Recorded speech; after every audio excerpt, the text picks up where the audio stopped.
তো আজকে এই ব্লগে তোমাদের দেখাতে চলেছি টায়ার পাংচার হলে, টিউবলেস টায়ার অবশ্যই, কিভাবে ভিতর থেকে পাংচার রিপেয়ার করতে হয় এবং কতটা এটা সেফ। এর আগে তোমরা নিশ্চয়ই আমার চ্যানেলে দেখেছো যে মাশরুম পাংচার রিপেয়ারিং কিট দিয়ে আমি পাংচার রিপেয়ার করেছি, এবং একটা নর্মাল যেটা হয় সেটাও করেছি, সেটা শর্টস ভিডিও ছিল, কিন্তু মাশরুমেরটা ব্রড ভিডিও ছিল। সেখানে কিন্তু আমি তোমাদেরকে বলেছিলাম যে পাংচার যদি রিপেয়ার করতেই হয় তাহলে কিন্তু আমাদের ভিতর থেকেই করতে হবে। তো ওয়েলকাম টু মাই ব্লগ। আশা করি তোমরা প্রত্যেকে ভালো আছো, আমিও বিন্দাস আছি। বেসিক্যালি আমরা যে পাংচার রিপেয়ারিং কিটগুলো ইউজ করি সেগুলো কিন্তু টেম্পোরারি। ধরো কোথাও লং রাইডে গেলাম, রাস্তাঘাটে হঠাৎ করে পাংচার হয়ে গেল, তখন আমরা এটাকে দিয়ে পাংচার রিপেয়ার করে মোটামুটি রাইডটা কন্টিনিউ করতে পারি। কিন্তু আমাদের প্রত্যেকের ঘুরে এসে কিন্তু ভিতর থেকে টায়ার খুলে পাংচার রিপেয়ার করা উচিত। তো এই ব্লগে আমি তোমাদেরকে দেখাবো যে কিভাবে ভিতর থেকে পাংচার রিপেয়ার করতে হয়। আমি নিজে করব না, শপে গিয়ে করাবো, কারণ নিজে করা সম্ভব না। এবং ডিটেলসে দেখাবো কিভাবে কি হচ্ছে, এবং দেখলে তোমরা বুঝতে পারবে যে ভিতর থেকে পাংচার রিপেয়ার করলে মানে কতটা সেফ থাকে এবং 100% পাংচার রিপেয়ার হয়। তো আর এখানে দেরি করে লাভ নেই, সোজা চলো একদম যেখানে পাংচার রিপেয়ার করব সেখানে গিয়ে আবার তোমাদের সঙ্গে দেখা হচ্ছে। তো এই জায়গাটাই টায়ারটা কেটেছে, আর এমনভাবে কেটেছে যে বাইরে থেকে কোনোভাবেই পাংচার রিপেয়ার করা যাবে না, তো আমাকে ভিতর থেকেই করতে হবে। তো চলো কিভাবে কি হচ্ছে তোমাদের দেখাই। চাকা খোলা চলছে এই বাইরে থেকে, মানে লোকাল শপ থেকে করলে এই একটা প্রবলেম যে চাকাটা খোলা, মানে টায়ারটা খুলতে গেলে ওই ছেনি হাতুড়ি লাগবেই। বলেছি ভালো করে একটু যত্ন সহকারে করতে, তো এই খুলবে এবার এরা এইসব চাকা খোলার এক্সপার্ট, কিন্তু তবুও এই যে একটা করে বাড়ি মারছে না, তখন বুকের মধ্যে মধ্যে ধাক ধাক করে লাগছে রিমটার জন্য। তো মেশিনে করলে সব থেকে সুবিধা, একদম ওটা লাগিয়ে দিল, মেশিনটা ঘুরে গেল, সারাসাট টায়ারটা খুলে যায়। এটা মানে এক্ষেত্রে মেশিনের ক্ষেত্রে রিমের কোনো রকম এফেক্ট পড়ে না, তো কিছু করার নেই। এমার্জেন্সি হলে তো এইভাবেই খুলতে হয় টায়ার। তো চলো দেখো কীভাবে ভিতর থেকে রিপেয়ার হয় পাংচার, তোমাদের কাছকে ফুল ডিটেলসে দেখিয়ে দিচ্ছি। এই প্রথমটাই টায়ার বের করাটাই চাপের, এই জায়গাটাই অসুবিধা হয় না, এটা একটা দিকে লাগিয়ে নিয়ে চাপ দিলে পটাপট বেরিয়ে যাবে। রিমটা কি লাগছে দেখো, মনে হচ্ছে সোনা দিয়ে বানানো। তো এই টায়ার খোলা হয়ে গেছে, তো কিভাবে কি করছে আমি তোমাদেরকে ডিটেলসে দেখাচ্ছি। আর এই যে দেখো এই জায়গাটায় মানে ওই জিনিসটা কেটে কিছু একটা ঢুকে গেছে, কাঁচই হবে মনে হচ্ছে। আর এখানে বাইরের দিকে আগে ওরা মার্ক করে নেবে, এখানটাতেই পাংচার হয়েছে, ওই যে মার্ক করে দিয়েছে অলরেডি। এই যে এই দেখো ছোট্ট একটা জিনিস, কাঁচই হবে মনে হচ্ছে। হ্যাঁ কাঁচ, ওই যে রাস্তায় সব পড়ে থাকে।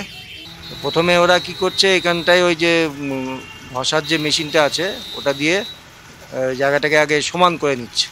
যে মেটেরিয়ালটা বসাবে, তো এই জায়গাটা সমান না থাকলে অসুবিধা। দেখো ভিতরে কেমন ভাঁজ ভাঁজ হয়ে আছে, তো সেই জন্য ওরা জায়গাটাকে ঘষে আগে সমান করে নিচ্ছে।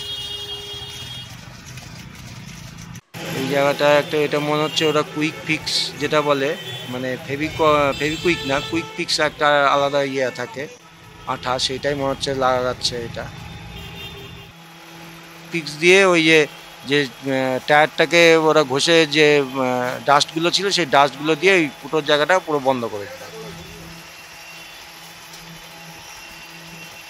এবার যে গামটা দিচ্ছে, গামটা যেটা আমরা এমনি সাইকেলের টায়ারেও এইভাবে দেখি, একটা গাম দিয়ে আগে জায়গাটাকে পুরো কভার করে দেয়, তার উপরে ওই পার্টটা বসবে, মানে একটা ওই টিউব টাইপেরই জিনিস বসবে আশা করি।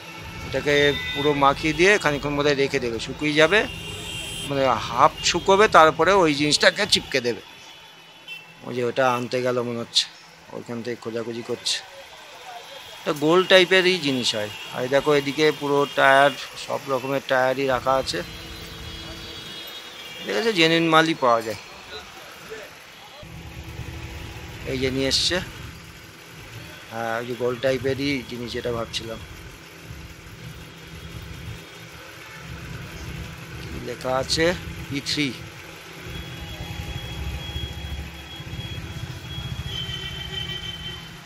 এবার ওপর দিয়ে ওই জায়গাটাকে ওটা লাগিয়ে দিল, ওটার নিচেও আঠা আছে, আবার টিউবে তো টায়ারে তো আঠা লাগানো ছিলই। তো ওই মিডিল করে দিয়ে ওই জায়গাটাকে বসিয়ে দিল। এবার ওই একটা রোলার টাইপের জিনিস থাকে, ওই রোলারটা দিয়ে ওরা বোধহয় ঘষবে। হ্যাঁ, এই যে এইটা দিয়ে ঘষছে, তার মানে হচ্ছে একদম পুরোপুরি জিনিসটা চিপকে যাবে। আর তোমাদের বলেছিলাম দেখো যে ভিতর থেকে পাংচার রিপেয়ার করাটা হচ্ছে সব থেকে বেস্ট, আর কোনো টেনশন নেই। কিন্তু আমরা যেগুলো এর আগে তোমাদের দেখিয়েছি যে পাংচার রিপেয়ার কিট, ওগুলোও রাখতে হবে এমার্জেন্সি বেসিসে।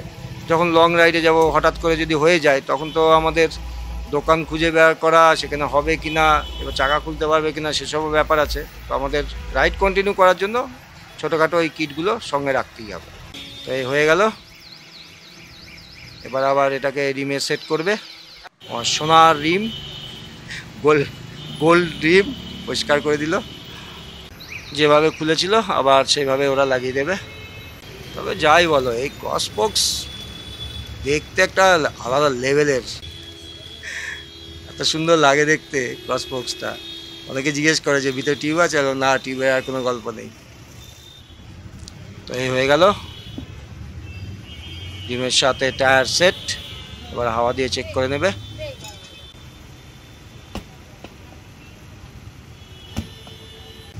এই যে এই শ্যাম্পু ওয়াটারটা দিচ্ছে, তার কারণে হাওয়া দেওয়ার পরে পাশ দিয়ে কোনো লিকেজ হচ্ছে কিনা এটা চেক করে নিতে পারবে। মানে যদি রিম বেন্ড হয় তবে কিন্তু এই হাওয়া বেরোনোর চান্স থাকে।